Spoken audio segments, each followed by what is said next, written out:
This is the Dale Not Dale Podcast, Season 3.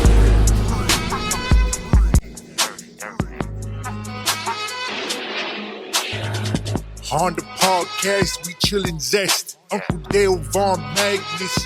Yeah, we the best Magnus in the cut. All right. What's up, Vonnie? Yo.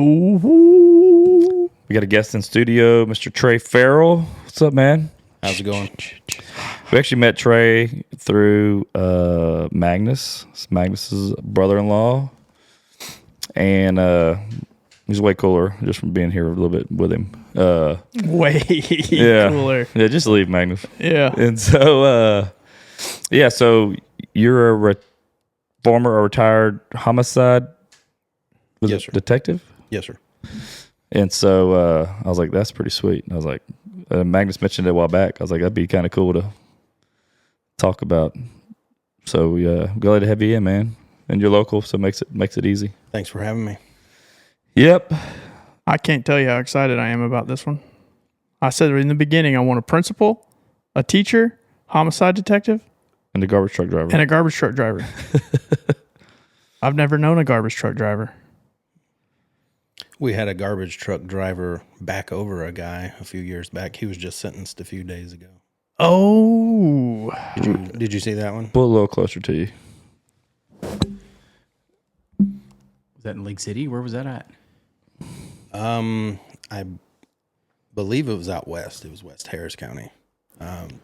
Texas Pride was the company that their driver put it in reverse. Some guy was trying to put his trash in there. Okay. And as he was driving by, screaming expletives at him, and then he stopped, put it in reverse, and then hauled backwards and ran him over. Oh, my gosh. That'll do it.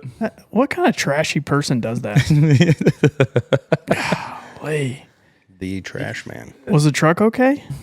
Yes. Okay. No damage. All right. Just making sure. This him, he got 6 years?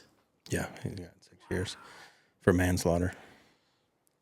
Man. And it was all captured on doorbell camera. Oh, nice. That what do people think these days? I mean, is it like, do you think it's like full blown rage, like they just in the moment literally lose control? He had a bad day, maybe. You never know.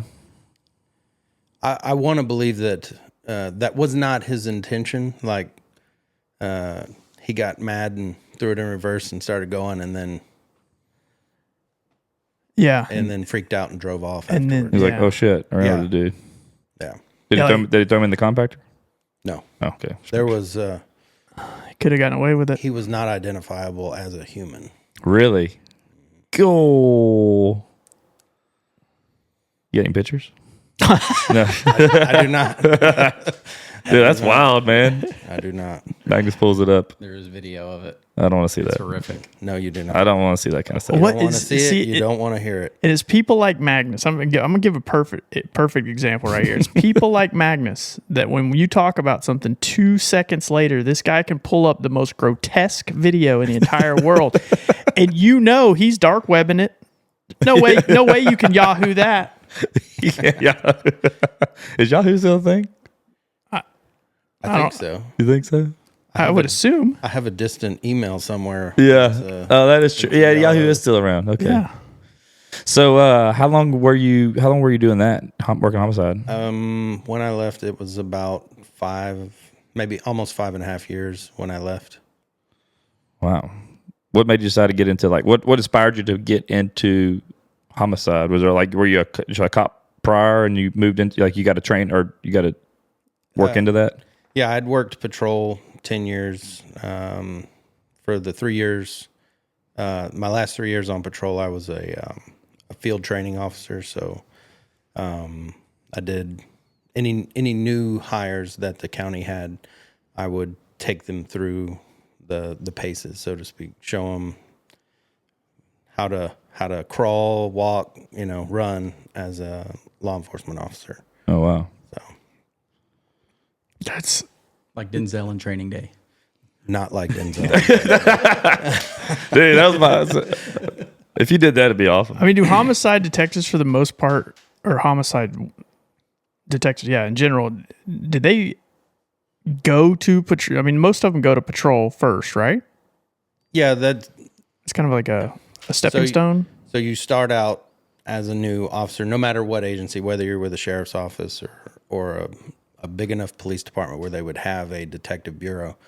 You're going to start out on patrol because that's where you learn the basics of investigation. Okay. You know, that's where you learn how to talk to people, gather information, compile that information into a report that makes sense. Yeah. And then you learn how to file charges. You learn, all the basics. Right. How much did the years leading up to that prepare you for, or what? Is there anything to prepare you for what you see? No. Working homicide? No. On patrol, we saw the same thing, but very quickly. You weren't in depth, yeah. And you were maybe on that scene for 6-8 hours, and then you were done with that. You didn't have to deal with it anymore. So it was kind of a double-edged sword. One thing I liked about going to homicide was that I did get to take it past that. I did get to do something about the bad things that I was seeing.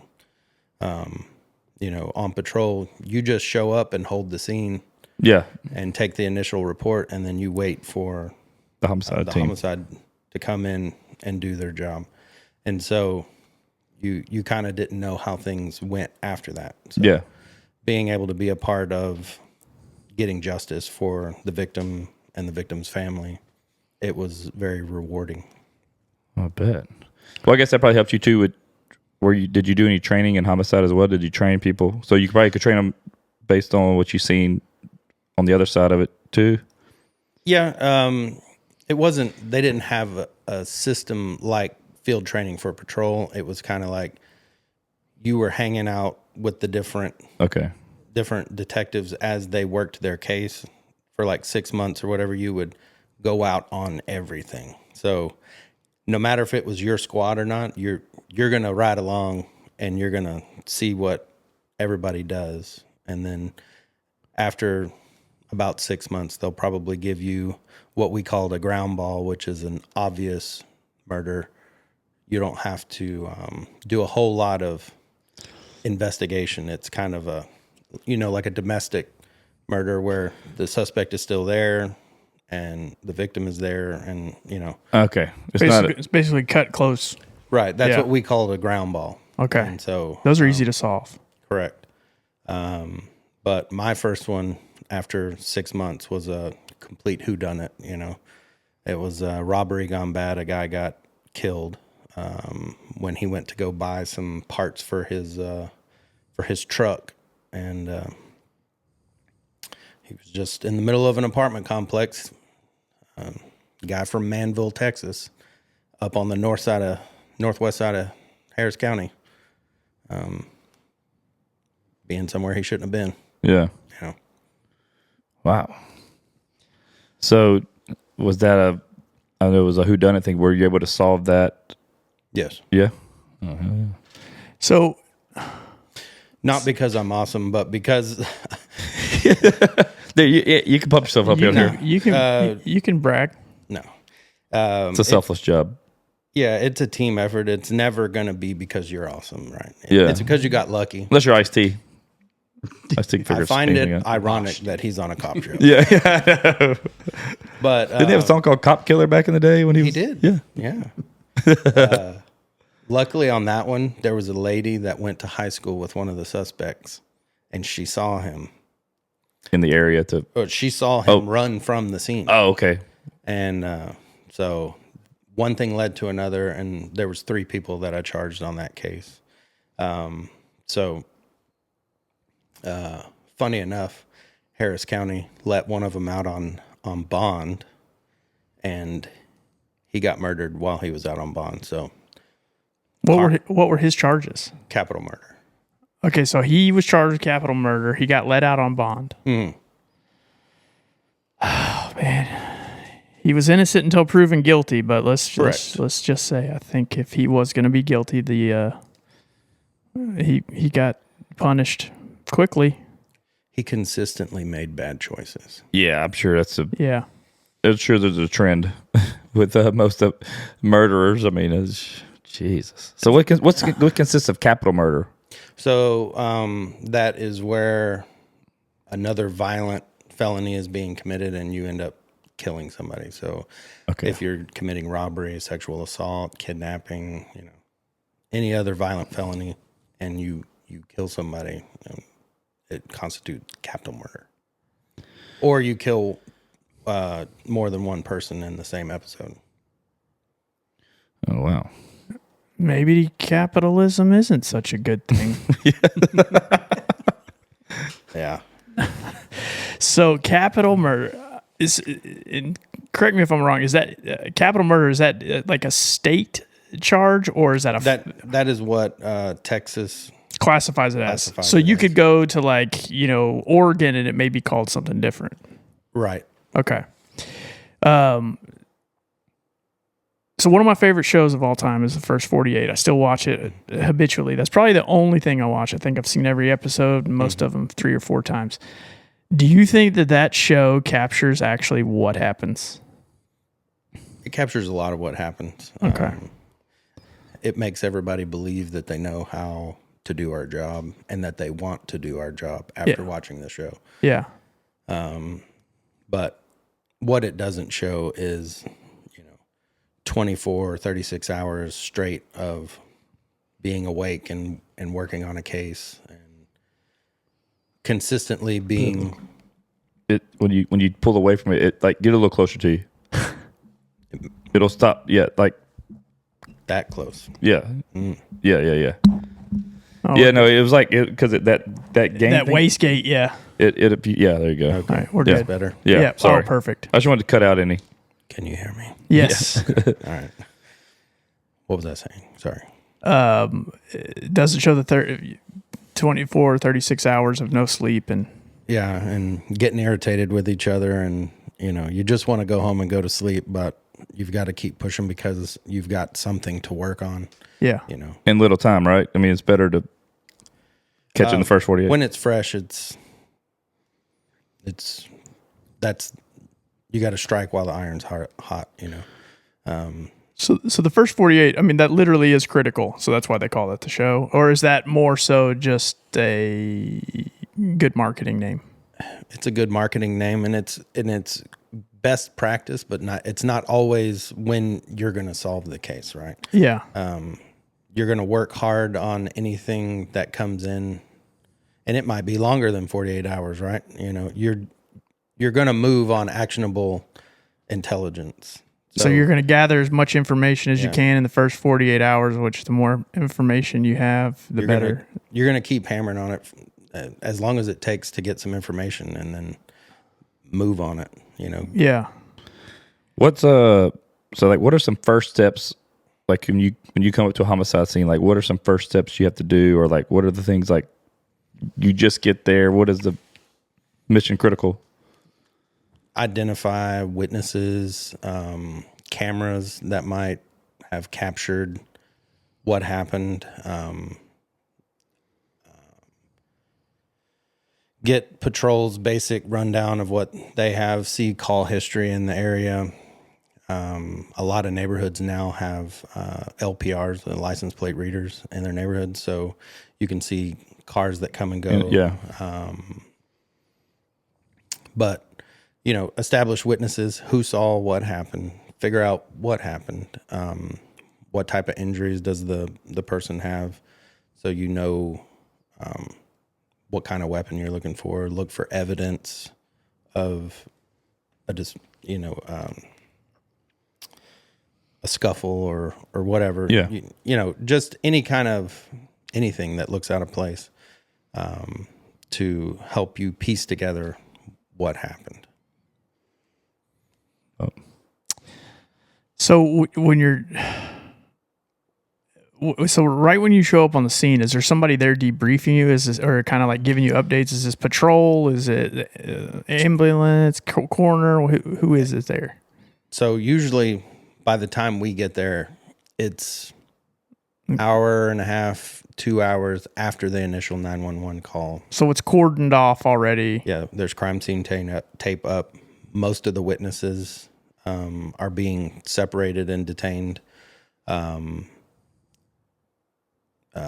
you'll have crime scene there processing the scene. Okay. You might have ambulances, you might have the fire department, depending on all the different things that might be there.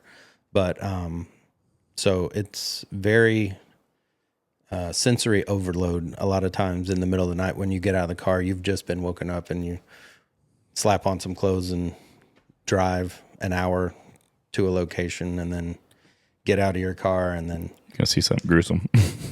yeah. Okay. Go ahead. So as a detective, you're on call. You have a set time you're on call, or something like first up, or Technically. Okay. And, within our squad, we had a rotation where, we had a major list and a minor. Minor was suicides, baby deaths, things that weren't obvious that people died that were not under the care of a doctor. And so it was a question as to what might have happened. right? So we would go out on those, but those were considered minors. The major rotation was obvious murders, homicides, officer-involved shootings, stuff like that. So there's a classification of each type of death. Well, Major not meaning more important than minor, right? no, just within our squad. So we had two rotations of Okay. the type of call that we would take. Gotcha. And so there were 6 people on my squad, and we were on call 14 days out of the month. But technically, you're on call 24/7. Yeah. If they call, you got to go. So, like if an officer got shot or something serious of that nature, we would all go, no matter where you were or what you were doing. So what if it wasn't an officer, just a normal person? What's that? What if it wasn't an officer and it was just a normal person? Then the squad that had responsibility would go. So the officers, it's just pretty much a brotherhood thing, Yeah. probably. Well, if an officer got shot and killed, it's all hands on deck. You want to get that person in custody because if they're willing to shoot and kill a cop, you want Yeah. to round that person up quickly. Okay, so I got it. So, yeah, somebody who's willing to kill a cop is okay with killing anybody, and they don't care. Right? They don't have. It's reckless malice, dude. That is, I just the not knowing and being on call and just not knowing when you're going to get the call to go to work is that would drive me insane. Yeah. Did that cause any anxiety or anything like that with you? You can't plan your life at all. That was part of my. It wasn't the main driver for leaving, but I had to drive a different car than my wife everywhere we went. I had to have my work car with clothes when I was on call. Yeah. So 14 days out of the month, if we went anywhere, I had to be in a separate vehicle with clothes and toiletries and stuff to be able to live out of the car for Yeah. if necessary. Multiple days if needed. Yeah. I bet y'all didn't argue much during that time. We really didn't. my wife was actually an officer up until our first son was born. So Oh, she knows that world then. Yeah. yeah, She understood it. She understood it to a point, but she would wrangle me back in whenever I had dimmed myself Yeah. to where I was just hardly there. Yeah. I would assume that there, with that type of job too, you're always on, something happens and you're always thinking about, did I miss something? What do I need to do now? And it's nonstop thinking and thinking and thinking. Right. So it's like having multiple computer windows open on your desktop. Yeah. Oh, yeah. So Yeah. you're just constantly thinking. Yeah. Do y'all do them boards like you see in movies where they put the pictures up and they? We have used those Yeah. at times. Some people are visual and like to make the connections and stuff like that. I never used it. We didn't have a lot of room in our squad bay. For 6 people was, I think, smaller than this area here. So Jeez. And how many cases were you on at one given time? What do you mean by that? So Like how many working cases? how many you mean? working cases do you have at one given time?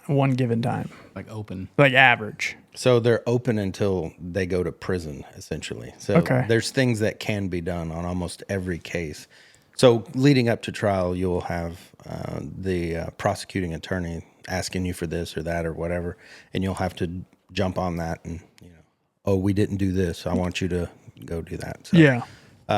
you're never done with it. And even after they're found guilty or whatever, they have appeals and stuff like that. So, I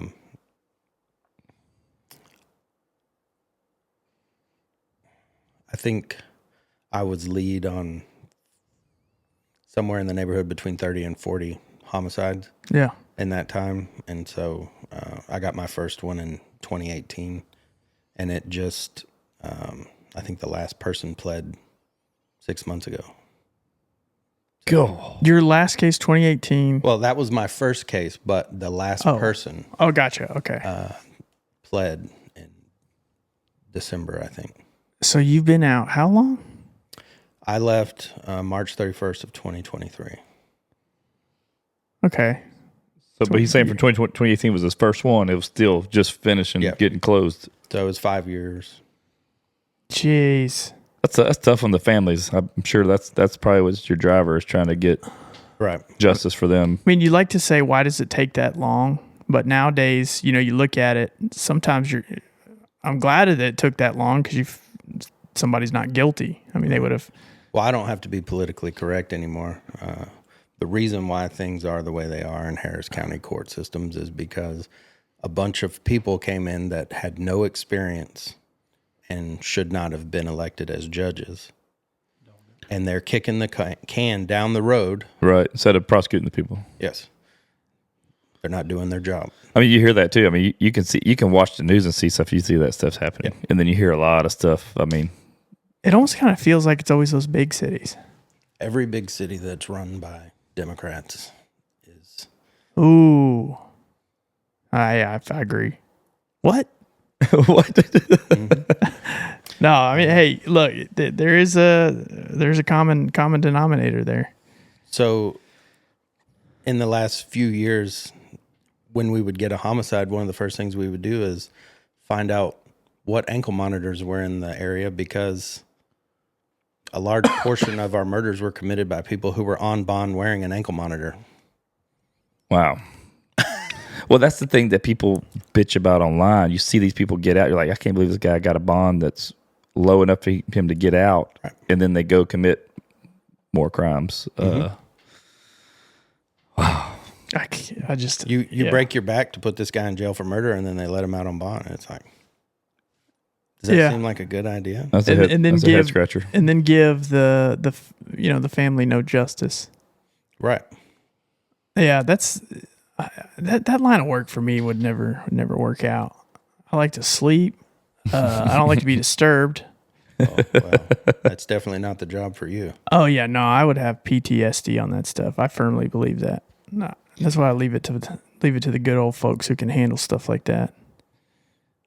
Ugh, golly. Do you get to wear a suit every day? Get to? Or have to. Did you have to? We didn't wear a full suit. We wore like slacks, dress shirt, and a tie. I think if I were to be a homicide detective, I'd do like my own brand. Like I'd have like my own brand of suit, certain color, then have like Detective Vaughn on the back or something. Yeah. Did y'all play the Bad Boys theme song in y'all's squad room? I would. It might have been played once. Okay. Yeah. Yeah. It wasn't a theme song. Okay. My slogan would be "I'm here to kill it." That's what I thought. But again, going back, I'm not going to be a detective. I don't have time. So what were some of what are some of the most difficult aspects of working homicides? Like what was your biggest hurdle every job? So keeping up with all the paperwork and all the documenting everything that happens in the case, it's very difficult to do that. And then, so not only are you on call, whenever you have an area of responsibility, but everyone on your squad, when they get a major case, you're helping them. So you might get a new case every 6 to 8 weeks, but so is everyone else in your rotation, and you're helping them. And so you're having to do documentation of what you did on their case. And it's just, that's the part that I hated, was the constant administrative part of it. I loved the field stuff. Yeah. Doing the job. I struggled with keeping up with. Well, that's the non-sexy part of the job. I'm sure, yeah. That's the part that. Well, and it's like, when do you want us to do that? Because Yeah. we're not enough hours in the day on top of your normal job. See, on the first 48, they're not doing paperwork. No. You usually don't write the report in that first 48. You're gathering information. You're writing it on a pad, Yeah. You're talking to people. You're interviewing. So having that many cases going on at one time, and you're jumping from case to case to case to case to case, is there ever, does that ever lend a position that you would be thinking of one case, but it's actually on a different one? So let me try to explain this a little bit better in my thoughts. You might be talking about a guy who was murdered off of Bel Air, and, the suspects are these guys, and then you have another case down the road, and you're switching up the two types and the scenarios of the murder. Does that ever happen? Like, you're working on so many cases that you kind of flip?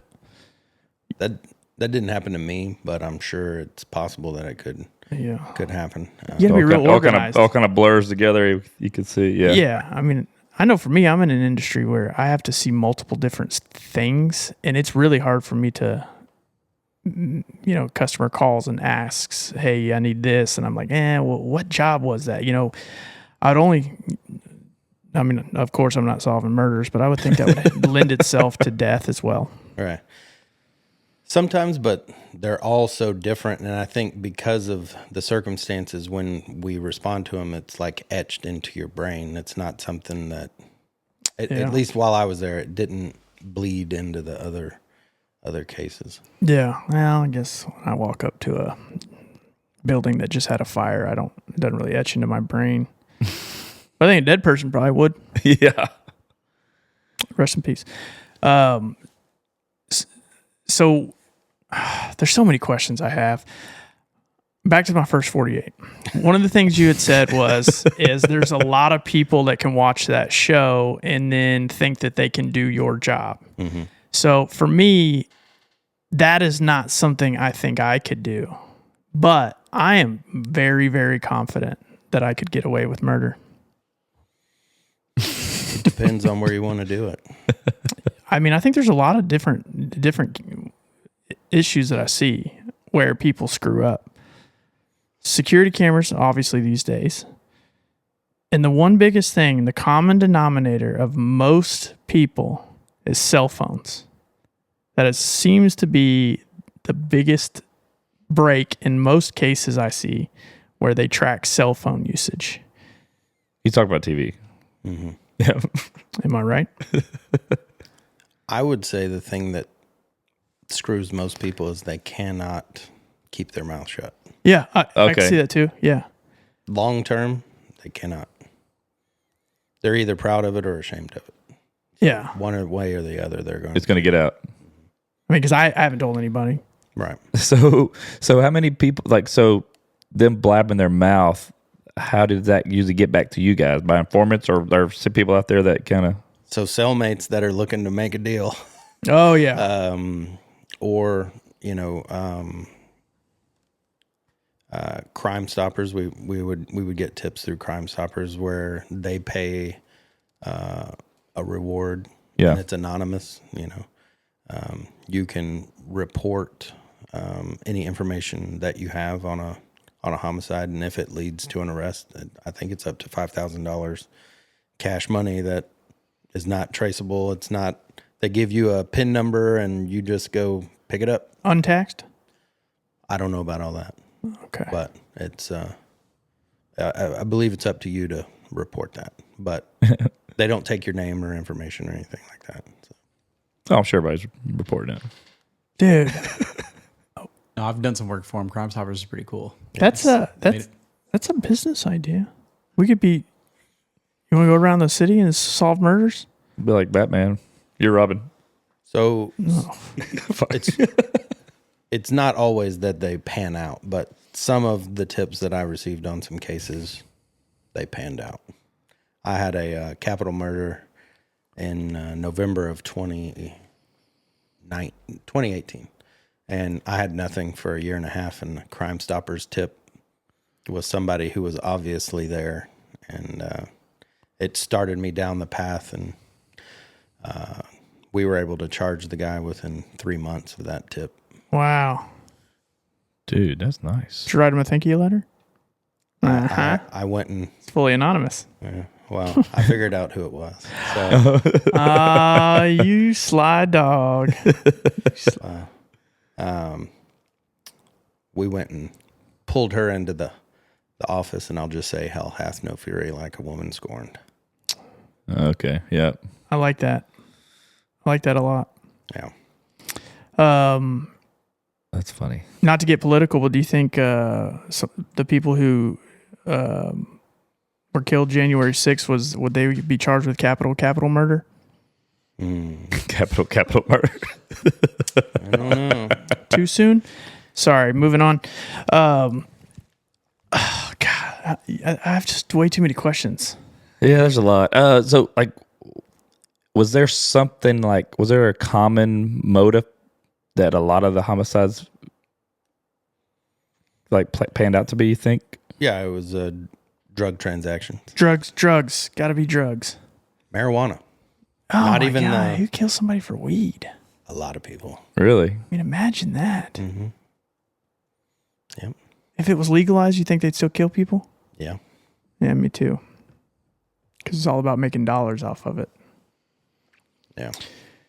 Do you think if we just gave people weed, would they stop killing each other for it?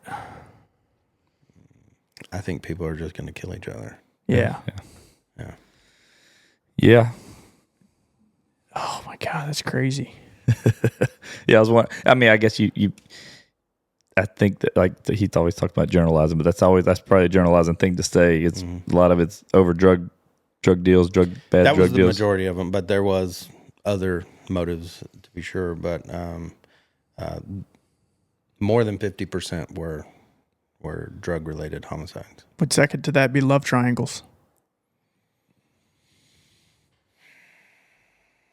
It would be close. Yeah. Trying to think what else you would kill somebody for. Can't be a road rage. Although I think that's getting up there. That's happened a lot recently. What is up wrong with these people? I mean, you don't hear about road rage 30 years ago. Yeah, road rage was giving them the bird. Yeah. Now it's giving them the Ruger. Yeah. We had one on Christmas Eve off the Grand Parkway in 45 North. A guy was shot and killed while driving on the Grand Parkway, and we had no evidence, no shell casings, no description, no cameras, no nothing, and we weren't able to ever get that case, Solved. get anybody identified on that. See that? Cool. And that's where I'd start right there if I was going to do a murder. 45 and you say 99? Right, I know exactly where that's at. There's a new golf course over there, actually. Yeah. That's it's unreal to me how there's a few things in the world where I think like somebody wants to commit murder. I mean, what is going through their mind? It's almost like I want to think, like know what they're thinking in that short amount of time, because I don't feel like you have types of murders that are it's thought out, right? Those are rare. And then you have the ones Heat of the that moment, most of them. and then you have the ones that are it's just there's this much of time that in this person's life where they decide to make a decision. Yeah. And I want to know what that much of time thought is. I don't want to do it, but I just want to know what it's like. Right. Well, like a lot of people watch shows and they think that homicide detectives work serial killer murders all the time. Yeah. The majority of them were dope rip murders and, Did you like that. Did you ever have any serial killer things? I didn't. No? I didn't ever work any serial killer. I had, my supervisor when I first came to Homicide was a cold case investigator or detective, and he had some that he worked, but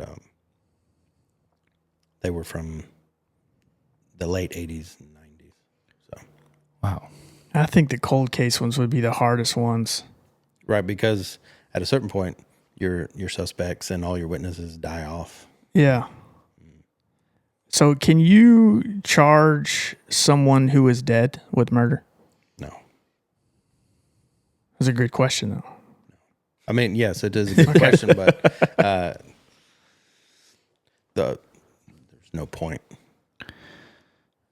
I don't know. I think there should be a point to that, though. Like if you got somebody, you solved a cold case, and you find the murder, and you charge them. Maybe I guess You could put the information out. you can charge the dead person with murder. I mean, obviously they wouldn't be convicted, but I mean, if you got a charge while you're in your wood casket, you ain't coming out of there anytime soon. You're going to go down to Hades. Right. How much did working this affect your personal life? Like, far as how did that weigh on you? So the longer I was there, the more I felt like I was dimming my who I was. Your spirit. Yeah. Because you have to harden yourself so that you're not affected by everything you see. God. Who you are is kind of less and less and less. I would say probably 9 to 10 months before I left, my son asked me why I didn't smile anymore, and it hit me pretty hard that he noticed that, and that Yeah, I bet. enough for him to say something to me. And my wife had been, saying that she felt like she was invisible and things like that, and it's because my brain was always I guess you're in that world and you get numb to it. That's probably right. You get desensitized. It's probably Yeah. when you probably should feel like exiting that, probably, huh? I mean, that. Yeah, I felt like I could stay, but it would cost me more than I wanted to pay, if you know. No, yeah, for sure. That makes sense. Me staying would be detrimental to my family and my wife, and that wasn't worth it to me. So, And I guess in the end of it, what is the reward in a job like that? Solving a case, solving all the cases? At what point do you say, okay, this is a career, I've done enough? I mean, there are guys that are in Homicide right now that have been there for over 20 years. I think there's one of the sergeants has been there over 30 years. I don't know when you can say enough is enough, but for me, it was 5.5 years. And it affects everybody different. Yeah.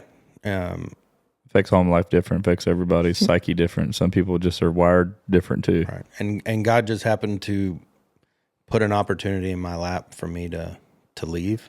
Yeah. Otherwise, I would have had to stay. But, you got to keep the lights on and food on the table. Yeah. So how does that work when you leave and retire or something? Obviously, somebody else picks up lead on that case, or how does that? So I gave notice like 5.5 months before I left. Okay. So that I could stop getting new cases. Gotcha. So that I could finish up what I needed to do on my other cases. Yeah. So all your cases, okay, you retired and then a case closed after you retired. I mean, was that something you were anticipating? I had 2 open murders when I left, and they passed to When I coworkers. say retired, I mean moved on. Right. Right. So did you still kind of follow them even though you weren't a part of it? I still am in weekly contact with my coworkers that I used to work with, because a couple of them are having to get things ready for trial on my cases that I did file. So, and we're friends, so we still communicate. Yeah. I would charge them a consulting fee.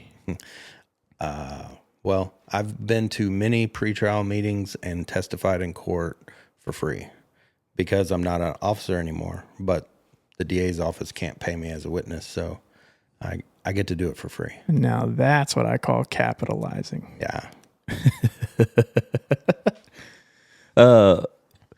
So you'd have new guys come in, like what kind of advice would you give to somebody new coming in, or like somebody thinking about going to homicide? What would you tell them? So is this an officer that is? Yeah. Okay. Stay up with your paperwork. Try not to get behind. Listen more than you speak.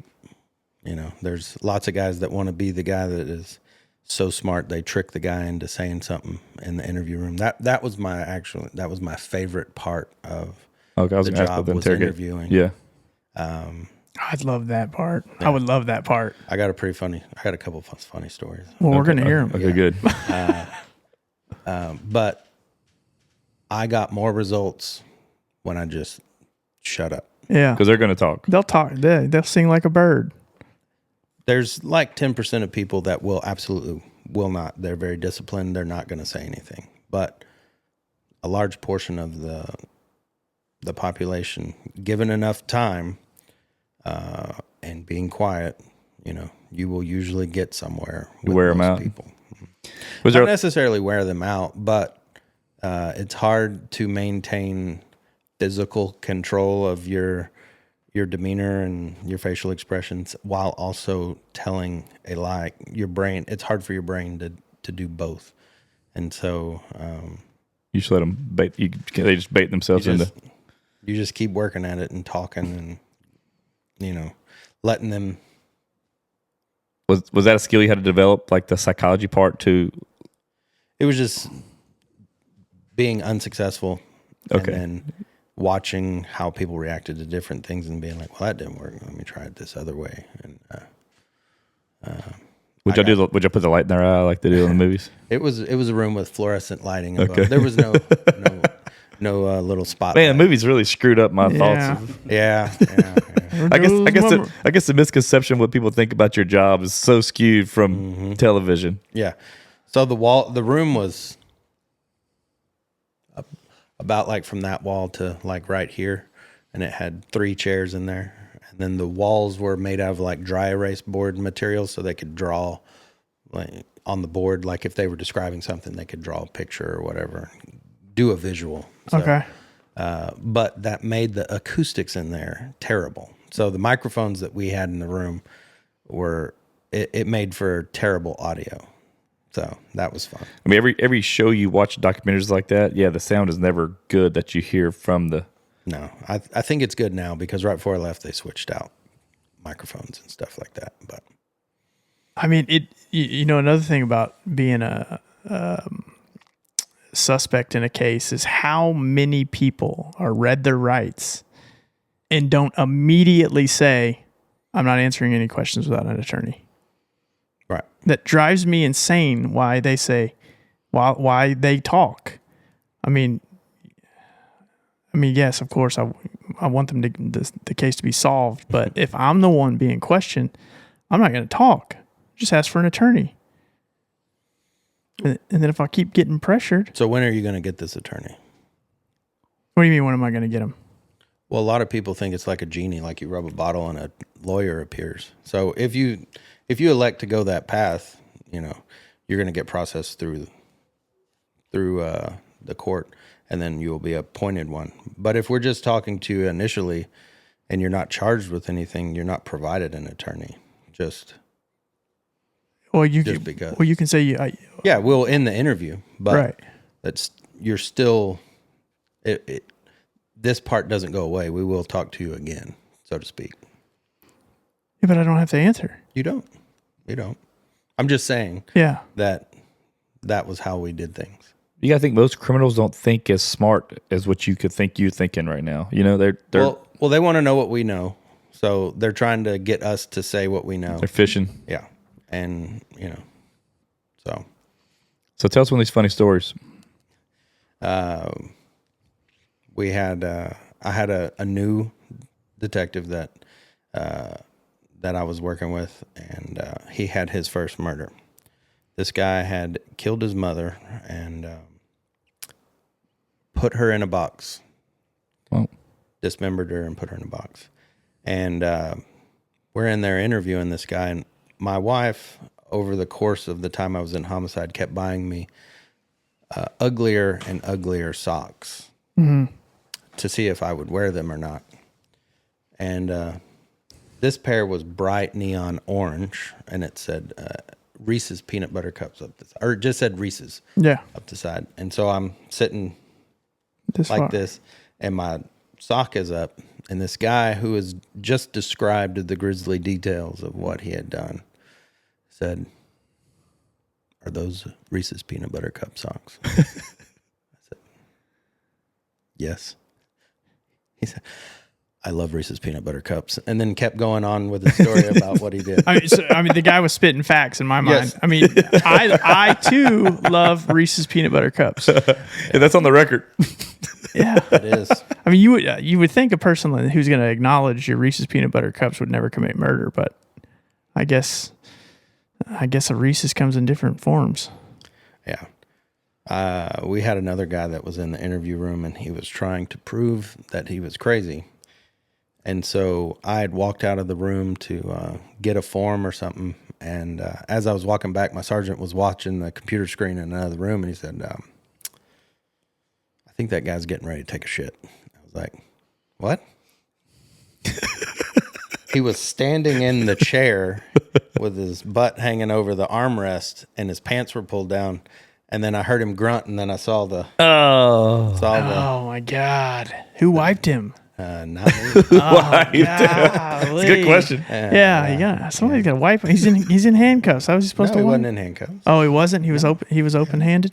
He was fully ambulatory. He was not restrained. So where was the interview after that? In the same room? The interview was over. Oh, Yeah. okay. Yeah, He obviously didn't do it, obviously. but he did give a shit about it. Man, that'd be wild. Yeah. So the carpet in that room had to be replaced and all the chairs because he decided to finger paint on the chairs when we told him to clean it up.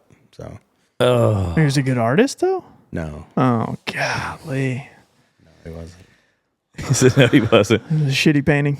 Yeah. Is there any cases that you work that still like, I wouldn't say so much haunt you, but like really like Yeah. you that bug you or haunt you like to this day that you're like, yeah. Yeah. You don't have to talk about it, but is it? I mean, that's obviously got to be a something that's going to stick with you forever.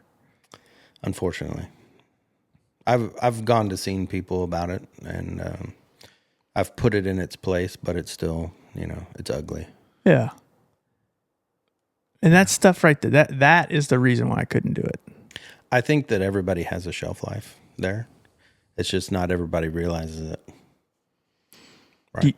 Do you think maybe the people that are in the homicide world, the reason why they work as long as they do is because they know if they can keep their brain going, that they'll have less time to sit idle and think about stuff that haunts them? I don't know, but I feel like for me to be a successful husband and father, it required me to surrender that because it was very important to me. I was important, and I felt like what I was doing was making a difference. And so it's that weird spot, as a man, you want to provide well for your family and all like that, but at the same time, it's taking you away from your family. Yeah. So, Yeah, that's a I couldn't imagine. I mean, the amount of, oh golly. So how would you like? Did you have to talk to media? Did you have to talk to media like on I cases? tried not to because I'm not a good speaker. Okay.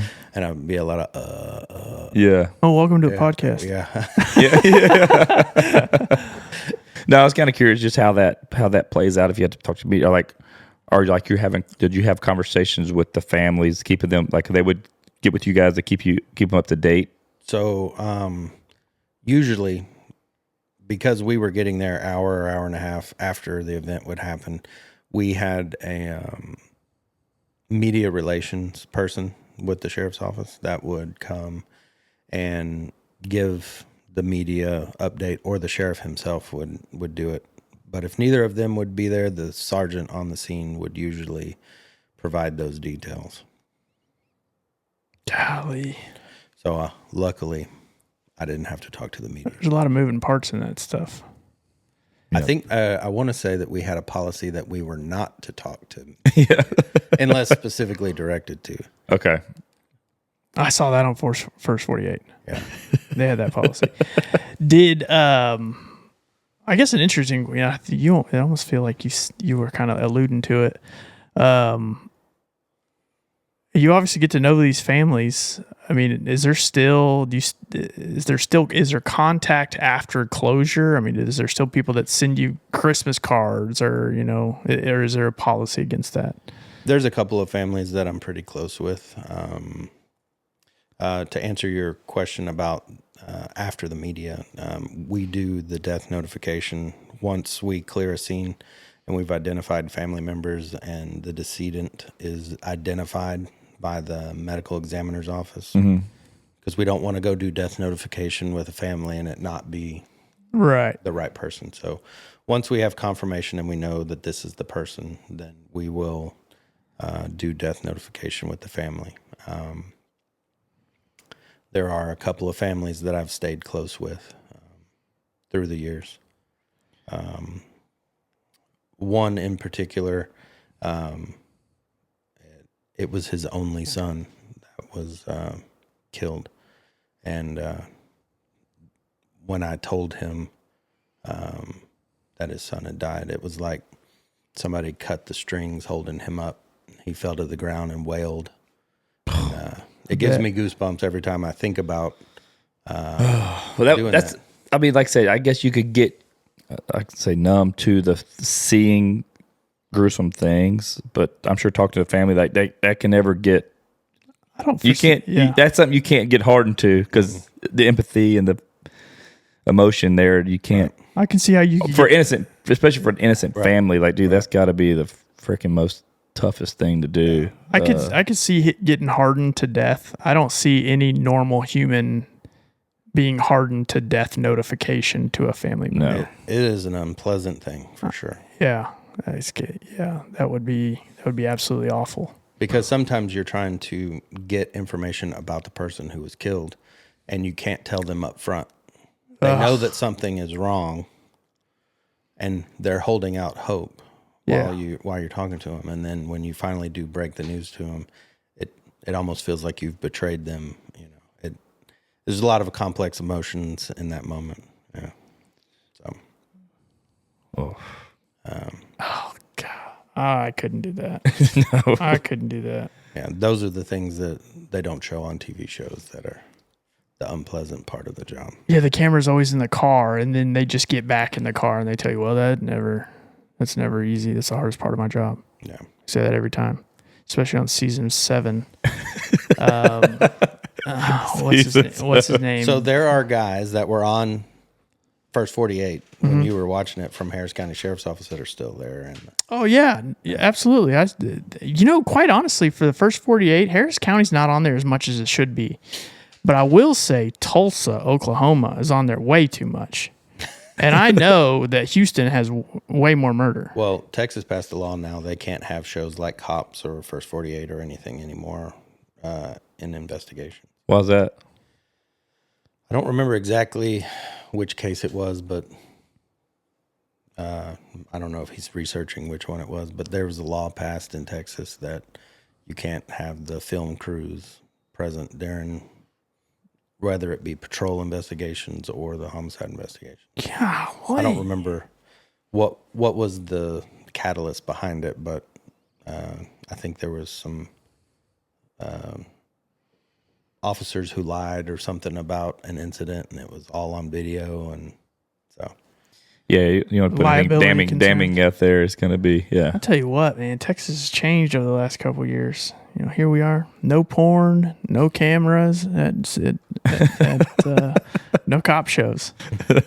Golly. So what was the crazy, what was the strangest case you worked on that you could talk about, like, far as, like, the craziest thing you've seen, or I don't know. I mean, I'm just trying to think of what would be what. That's usually a party question, or people want to know what the ugliest thing I've ever seen is, and I'm like, I won't tell you that. You know? Yeah. But the strangest thing I think was, I'll give the basic details because this one hasn't gone to trial yet. But this guy had killed his girlfriend and dismembered her and taken it to a friend's house who lived on property and had burned the body. We got information that this had occurred, and so we got a search warrant for the house. And when we hit the house, we went in, and there were mannequin heads everywhere with wigs on it, and then there was mannequins standing up in the backyard. And so when I came around the back of the house, I thought there was a person there, and I was calling out to him, telling him to come here. Yeah. But it turned out it was a mannequin. And then when we went in the house, it was just super creepy. That's eerie. I was like, well, what is this?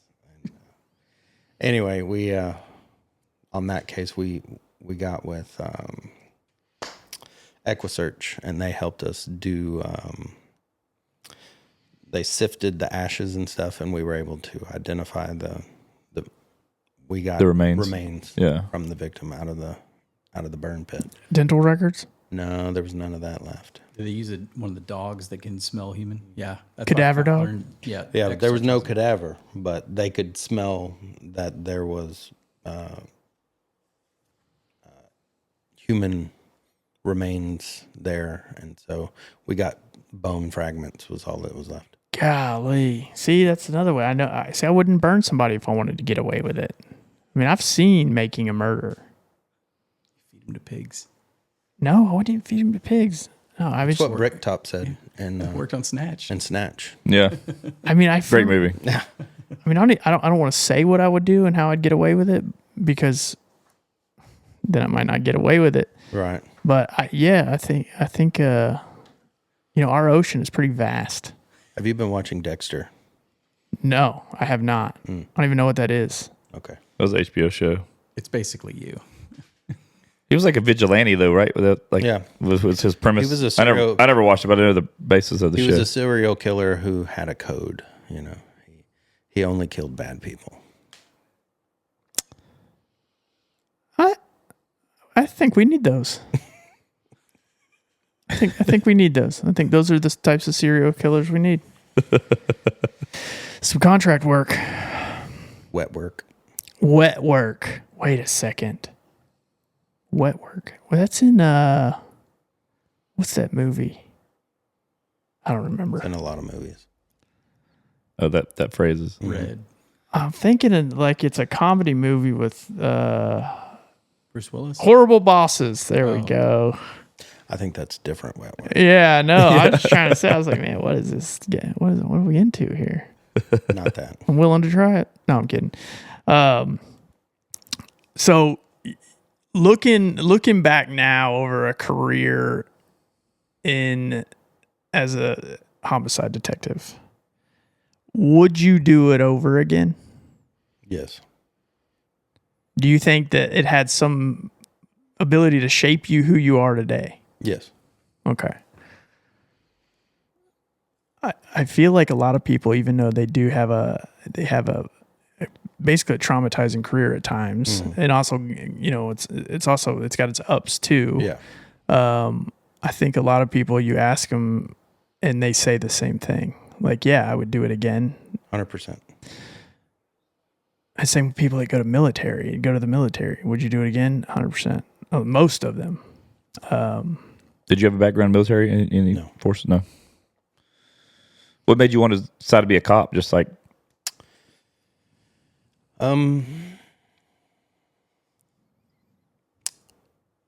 it was something I kind of wanted to do when I was 18, but the girl I was dating, it wasn't. She didn't like that, and I was like, okay. And we ended up getting married, and that didn't work out. So when I got divorced from her, I went to the police academy and went from there. But It was just something that I've always wanted to do, and I thought I would be good at. I've loved it ever since. How tough was the police academy? It wasn't that difficult. No. The main thing was just cramming all that knowledge and stressing about I don't remember how many questions it is. It's like 200 or 300 questions in an hour or 2 hours, whatever it is. But Is it penal code? penal code, CCP, code of criminal procedure, traffic law, Yeah. all the laws. Did they give y'all like psychology training for the stuff you did with homicide, like for the interrogations, or learn body language, things like that? I went to some specialized classes, advanced interview and interrogation techniques. The guy was I want to say he was a psychologist, but they were really good, teaching you, the different mannerisms and different things people will do whenever they're being truthful. Like he would show interviews with different celebrities when they were in trouble, and they were, putting on those videos, those PR videos to like, I did not have sex with that. Yeah. Different videos like that where you're like, oh, I see it. Okay. Like, hey, can you spot the... Yeah. So they had a lot of videos like that, and then they brought up different videos from criminal interrogations, and they would point out the different things. And so I bet he didn't show OJ. we talked about OJ. Oh, he didn't show it though. Well, it wasn't on video. Well, the glove don't quit. You must have quit. Wait, what? Glove don't fit. That's what it is.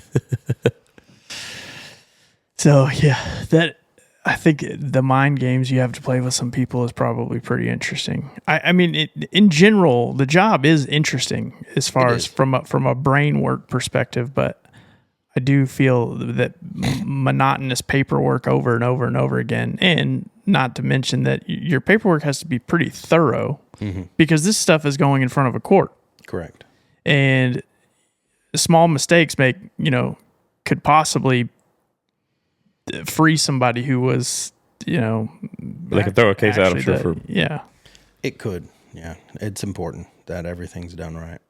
How often did you, like, pretty much every case that you were the lead on, would you have to go, were you subpoenaed, like, to court, you had to go speak? So I'm in the process of going to court on a lot of my cases now. And so I'm being prepped on 4 different murder trials that are coming up in the next month and a half. Like, you got to refresh your memory on the whole case? They're just kind of making sure everything's right and that we're all on the same page, and that I remember all the little details and stuff like that. So they'll give me a copy of my report to review. Thumb drives with my interviews so I can go over those things so that I can just refresh my memory.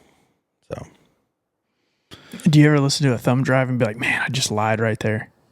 No, I'm totally kidding. Totally kidding. No, I learned that I didn't lie because I didn't want to have to keep up with. That's a lot. Keep up with the lie. That's the hardest part. Yeah. And a lot of guys, they knew when you were bullshitting. So I kept it real. Yeah. So that was my approach. I think one of my questions just popped up in my brain was, you had said that you keep in contact with some of the victims' families still. Mm-hmm. Do you still keep in contact with some, or if the opportunity presented itself, do you keep up with anybody who was found not guilty? I don't. Like on a charge you would have, and they were found not guilty and now they're out. I haven't had any of those. I did charge the wrong person one time because he was close to the person that was actually guilty of the crime. I went to the court and said I made a mistake, and the charges were ultimately dropped against him. From the time you charged to the time you went to the court to say you made a mistake, how long had that been? Once I realized that I had made the mistake, it was within a couple of days that I was getting with the prosecuting attorney. So was he in jail already, or? He had bonded out of jail on the charge. Golly, I can only imagine that being a difficult conversation. Hey, man, I really screwed up. Want to go out and grab a beer? Yes. I mean, he's not somebody I would want to hang out with. Yeah. Oh, okay. Yeah. He's probably still a criminal. He just didn't commit the crime. Hey, man, my bad. Yeah, Gotcha. he had way too many details. I mean, he was involved, but he wasn't there when the murder went down. Yeah. Well, crap. How many times do you think that? How many times does that happen whenever people don't realize? Like, let's say you didn't make the mistake, or you thought you didn't know you made a mistake. How many times does that happen? I mean, I would think that's pretty common. We're all fallible. I mean, we all make mistakes. Not all of us, Maybe not you. of course.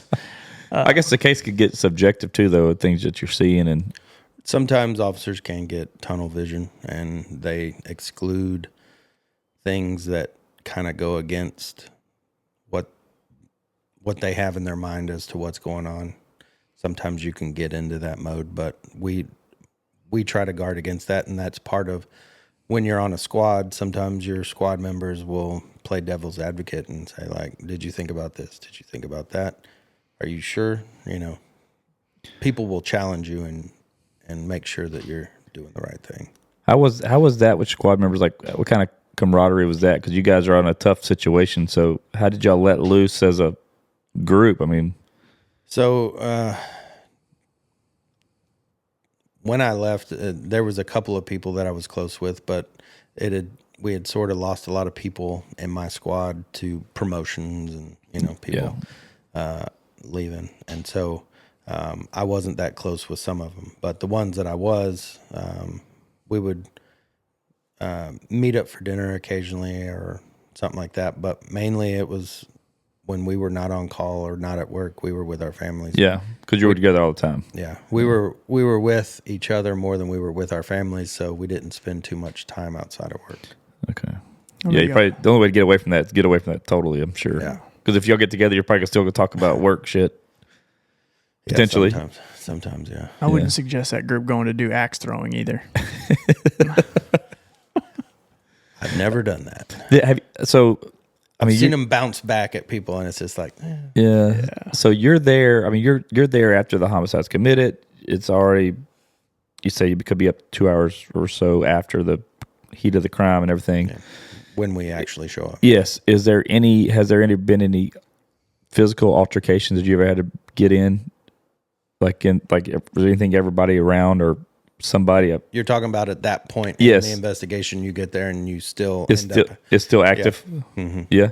Like somebody's trying to impede your investigation. Yeah. Or witnesses or family members get emotional and will charge into the scene. You know, that's happened. One of the hairiest moments that we had a guy that barricaded himself in his house, and the house burnt down. SWAT had surrounded the house, and so we got called out because they thought it was a death in custody. So we went out to the scene. There's nothing but a smoldering slab left, and we're walking around getting pictures and all that. And one of the SWAT guys said, "Now we're like 90% sure he was in the house whenever it went." What do you mean 90% sure? Because this guy was shooting at police prior to the house fire. And he's like, well, we saw a heat signature jump off the back of the house, but we're pretty sure it was a cat. Big ass cat. Right. Well, about 5 minutes later, SWAT runs into the woods and I hear gunfire. That guy was in the woods watching us while we were working the scene and had come up and was fixing to, who knows what he was fixing to do, but he had a long gun in his hand and was coming towards us. Oh, my gosh. doubling back like that Eminem song. Go back to the crime scene. That's the epitome of a firefight. Yeah, so I hope people pick that up. That was pretty clever right there. very, very witty. How many crime scenes did you have to use black lights on? Like in the movies, there's always black lights. There's always there's semen everywhere. Black light, every murder. luminol. So they call it Blue Star. Is Okay, that's what the chemical is that our crime scene uses. Maybe it's the brand name of luminol. I don't know. I'd have to get with my buddy who's the crime scene guy. Okay. But I didn't see it a lot on scenes. It was mainly when we were processing vehicles and stuff like that I would go down there and so like if I had a homicide that involved a vehicle and they towed it to our office so they could investigate it further, I would go down there while crime scene was processing the vehicle. And one in particular, we had a guy that had stabbed his ex to death, and he had cut himself very badly during that event. He thought that he cleaned up his black door panel really well, but they sprayed the door down, and it looked like the Predator was sitting there, you know.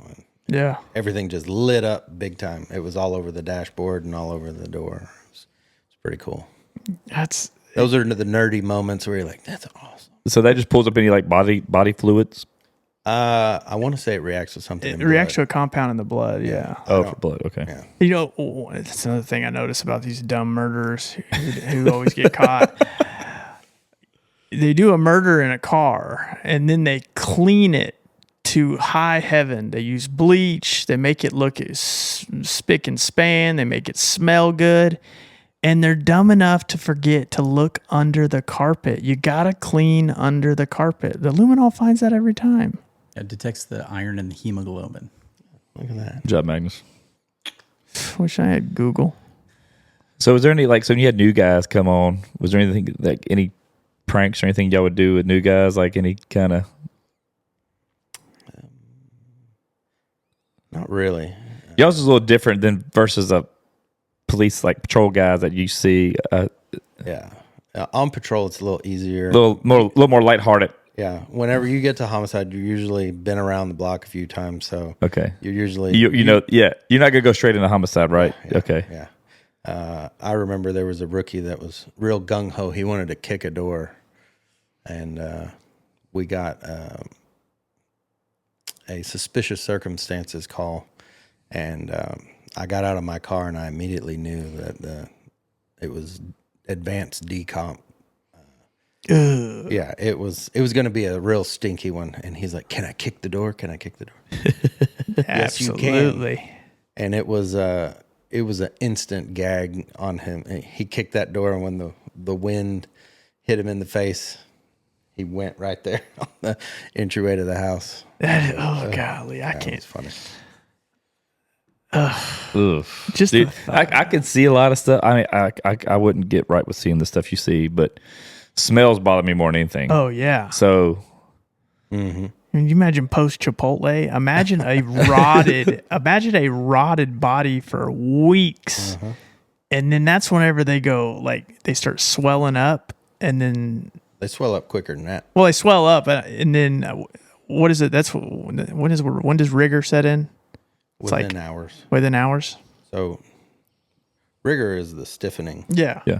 You might be talking about putrefaction. When they turn to, That's they like excrete stuff. Yeah. Oh gosh. It's real nice. Yeah. Oh, it's like a soup. Like a oyster soup. Ugh. Wet death is the worst. Okay, what is wet death? Like where they pull them out of the water and they've been decomped in the water. I mean, the good news is the smell like, is the worst. a lot of it's fish. Like the fish already ate it. No, No, still terrible. Not true. Yeah, Why does it smell worse than the water? I don't know, but it does. Like I've gone to autopsies, and whenever I've come to the front door of the medical examiner's office, I can smell it from the front door that they've got one in the back that was pulled from the water. It just smells different. I mean, is that is that like disrespectful to show up with like a nose plugs? No, I mean, you do what you got to do to get through the day, but the doctors that perform autopsies, the pathologists, They're a different breed of people. Oh, I can't imagine. They're listening to like 93.7 The Arrow, and it'll be Christmas Day doing an autopsy, listening to The Arrow. Like, no big deal. No big deal. And I'm like, I can't do the smells. yeah. Man.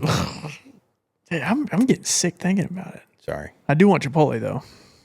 Carnitas, pulled pork. Oh man, I think I'd go pastor chicken right now with rice.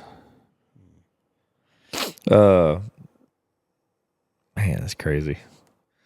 How many times have you rolled up on a homicide scene and the person's still there? Not knowing they were there. What do you mean? Like I'm Like- saying, like like the if they suspect? they stuck around. Oh, the suspect. Yes, yeah. I'm sorry. Oh, okay. For some reason in my head, I thought you were saying like the dead person. Yeah, no, yeah. I was like, Well, I mean, a we've lot of seen The time. Walking Dead, so Yeah, we know how it goes. Mainly that was on family disturbance type Okay. cases,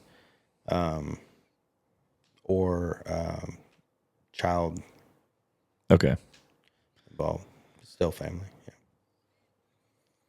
Ugh, yeah.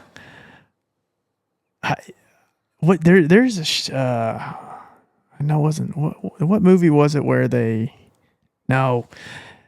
show up to a homicide. It's probably the first 48. They show up to a homicide, and then the suspect like shows up. It's like, hey, I saw it. I know exactly what happened. This is so and so, and they were like one of the key witnesses in there for a very, very, very long time. And it wasn't until like years later they found out this guy was actually not a witness at all. He was the one who did it.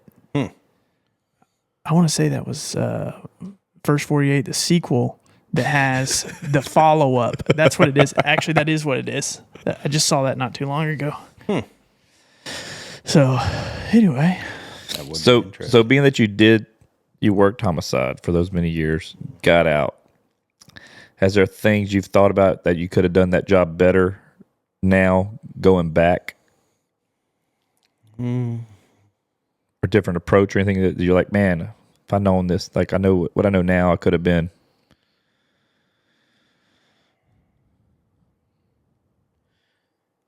I would have tried to stay on top of my paperwork more so that I wouldn't have felt so. It was like a bad credit card. You Yeah. know what I'm saying? Like you get so far behind and then it's just like you feel like you can't ever catch up. That was part of my stress level, was feeling like I would never get on top of all of that, in addition to getting new stuff over and over and over again. Okay. So the hardest part of the job was dealing with admin, the command expectations, and then it wasn't the doing of the job. It was just all the things that came with it. That was what was hard for me. And then the things I did to cope with it. I drank too much. Yeah. I quit drinking in December, and that's been very this good past for me. December? Yeah, Congratulations. I wasn't an alcoholic, but I looked forward to it too much. So Yeah. yeah, Yeah, it's part of alcoholism. Well, Vaughn's been sober how long now? Man, I'm almost, I'm 4.5 years. I'm probably going to go another year. At least tomorrow. I'm going to Get go through the tomorrow. day. Get through the day. Just get through the day. Has that been tough? no, I mean it was just I felt like it was affecting my health, and so I felt like I would be better if I don't need it, so just quit. So when you walked away 23, what have you been doing since? Like what's your new thing? What do you go into?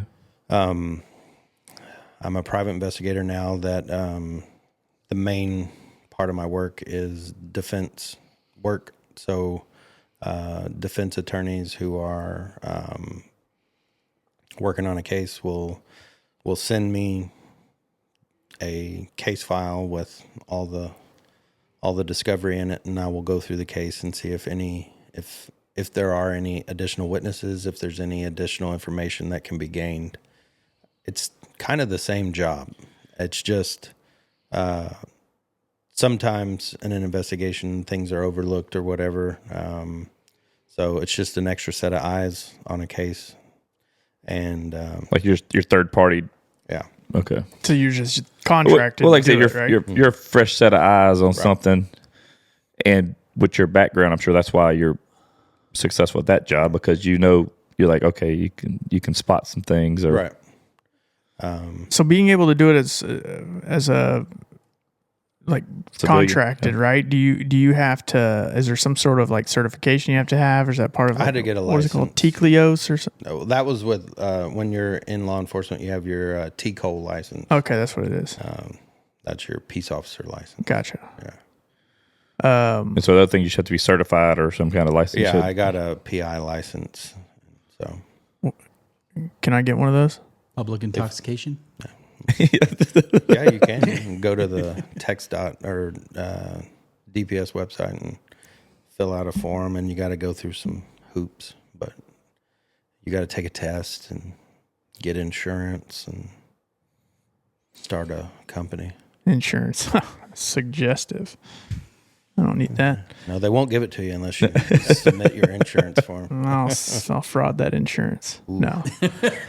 You talk about a lot of bad things. He does. Yeah, you think about stuff I've never thought about. So I mean, All is pretty. These are inside thoughts. yeah. This is on tape. You don't even know who you're talking to right now. I feel like it. He's gonna frame Dale. Yeah, I know. It's not. It's not. The stage name? I'm actually here investigating you. Really? Yeah. So, what do you do? Like, so now, like, what kind of stuff do you do in your free time? Like, I know you got wife and kids, but like, what are your hobbies? What do you kind of get into yourself? I'm a Finding people's lost keys. I like to barbecue. Magnus said you're quite the chef. Oh, dude, he's amazing.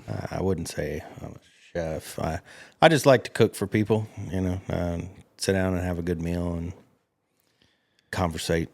Yeah. Are you a barbecuer? As in, like, you like to smoke meats? Yes. Number one favorite meat to smoke? Beef ribs. Okay. All right. I like that. I don't get to do it very often because they're like $70 a rack. Yeah. You don't ever try to just cut out Magnus's? No, they're not meaty enough. No. He and I both have lost a lot of weight. He's doing carnivore. Yeah. You too? How long you been doing it? I'm not as strict as he is, but in January I did a 21-day water fast, and then after that I did. I did see a study about how much that does to your body. Yeah. Like even like a 7-day fast, water fast will do. I watched some videos that showed like day 1 and day 2, like what the regenerative stuff it does for you. Right. How'd you feel after that? I felt really good. 21 days though? It's tough, but I think it's something I'll do every year. I just, after 5 days or so, I just felt really good. Okay. I've had a lot of knee pain for 15 years or so, and it really Knocked the inflammation out. Yeah, it knocked the inflammation down a lot. So, Man, 21. I see a benefit to it. It's a mental toughness thing too.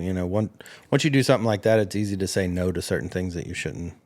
When you see the cookies on the table, you're like, I went 21 days with just water. I can go past the cookies. I don't. 21 days with just water. Well, it actually ended up being like 23 days because One Life had their all church fast. Oh, yeah. Starting on the last day of the fast. I was like, Oh man. what's 2 more? Yeah, really. I mean, at least you were very prepped, Yeah, I mean, it's only 2 more days. Hey, somebody can go 21 days with just drinking water. I mean, Well, I also had salt, and then I took like a multivitamin. Yeah, salt's good for you. that's That right there is the beginnings of making a murderer. I think. Like this guy. That was you ever watch that? Did you watch that Making a Murderer? Such a good show. Netflix documentary? That was wild. Such a good show. That poor guy just wanted to go watch wrestling. He just wanted to go watch wrestling. He admitted to a murder just so he could go watch The wrestling. young guy. He did. Poor guy.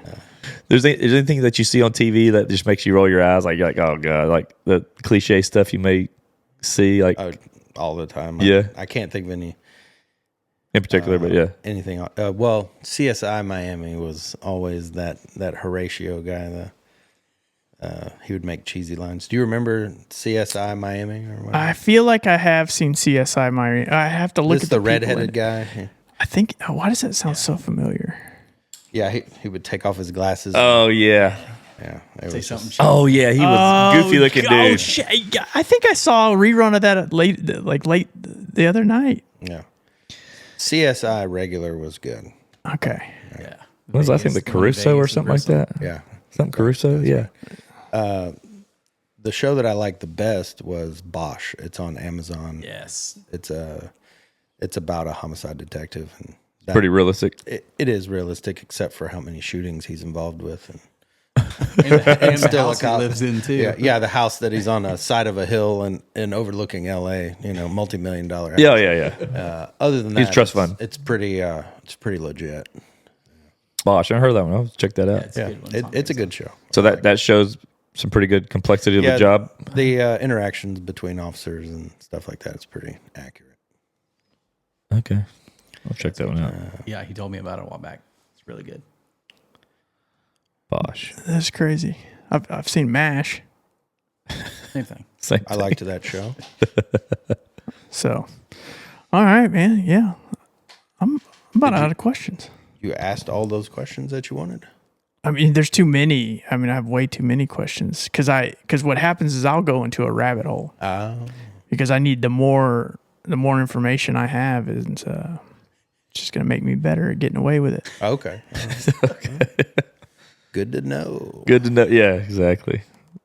You're not wearing your ankle monitor either. You took it off? Maybe. Yeah. Put it in the prison purse.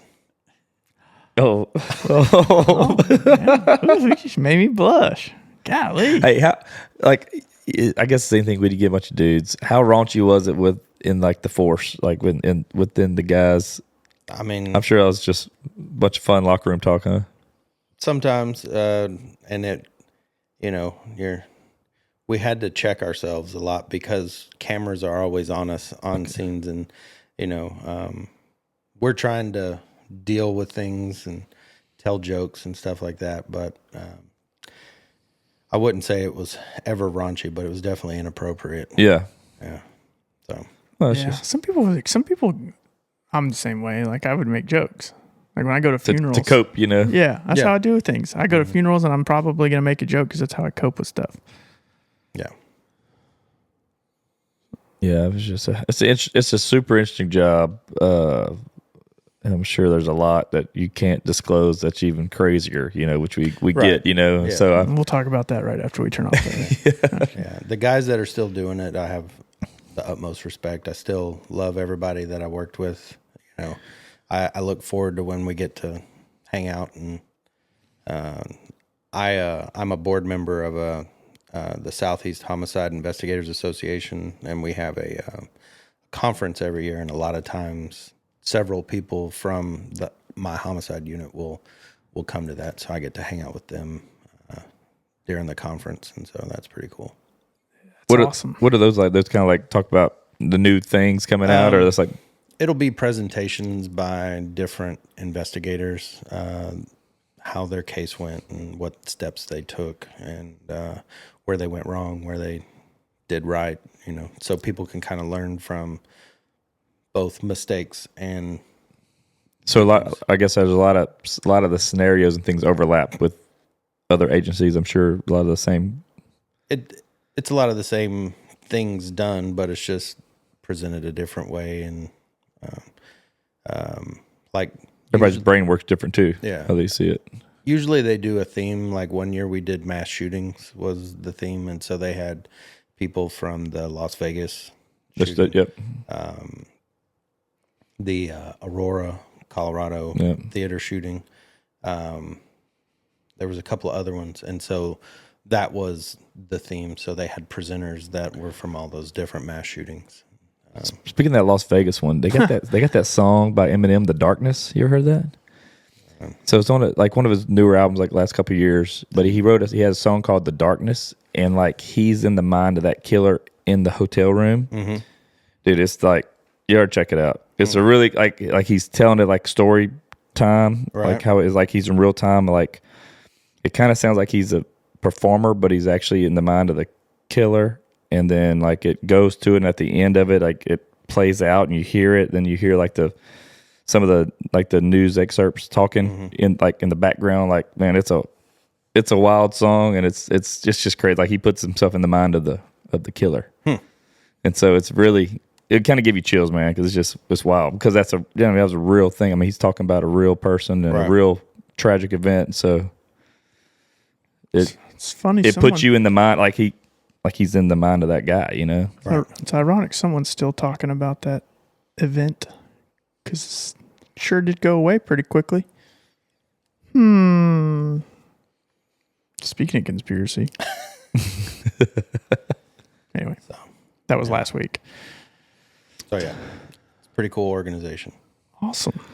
Yeah, well, it's been fun, man. Like I said, I really enjoyed this because it's just because, like I said, all my views about it has all been from TV. There's no doubt. I mean, I'm sure that's most of the world. That isn't in that world. You're going to you assume what you see. You wonder how real that is. You know, it's not. I mean, no, there's a lot of things are more dramatized. And correct. They're going to not show you as in detail how you'll do things because it's probably not proper or proprietary. Like on film, it's not as exciting, I guess. Yeah. Okay. Yeah, I could see that being. It's not as cool. You never walk up at night and throw your shades off to the side. Yeah, absolutely. Max, you got any questions? No, but a funny story I had was the day I met Trey. I walk into his parents' house and he had his gun pointed at the door, so that when I walked in, his gun was pointed right at me. I remember it very clearly. I don't remember this. I remember. There was a gun pointed at me. The gun point. I mean, it was just there. He wasn't holding it. You'd set it out on the little coffee table tray. Wow. And it was just... He said, wow. It was that was a long time ago, though. At the front door. When was that? That was whenever we first met. I mean, like, specifically, 2009. 2009. Yeah, Trey was a very protective. He was a very protective brother. Magnus, I get it. You need to look around. That wasn't the only time a gun's been pointed at you.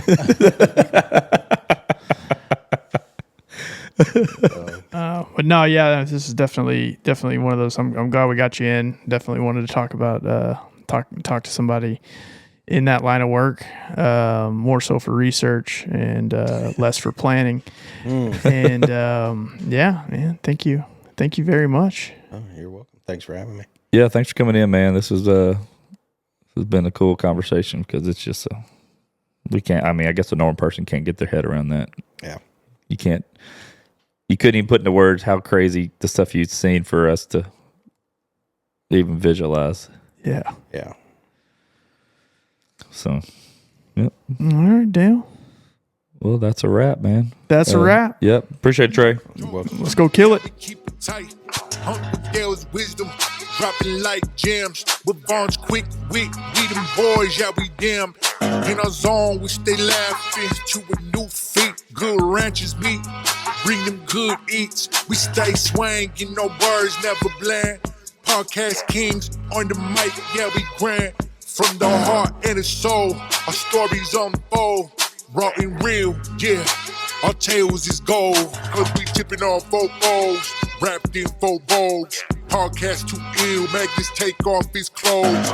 Good ranchers meet, always bring in the feast. Uncle Dale Vaughn, Magnus, we on the beat, cause we tipping on 4 bowls, wrapped in 4 bowls. Podcast too ill, Magnus take off his clothes. Good ranchers meet, always bring in the feast. Uncle Del Bar, Magnus, we on the beat.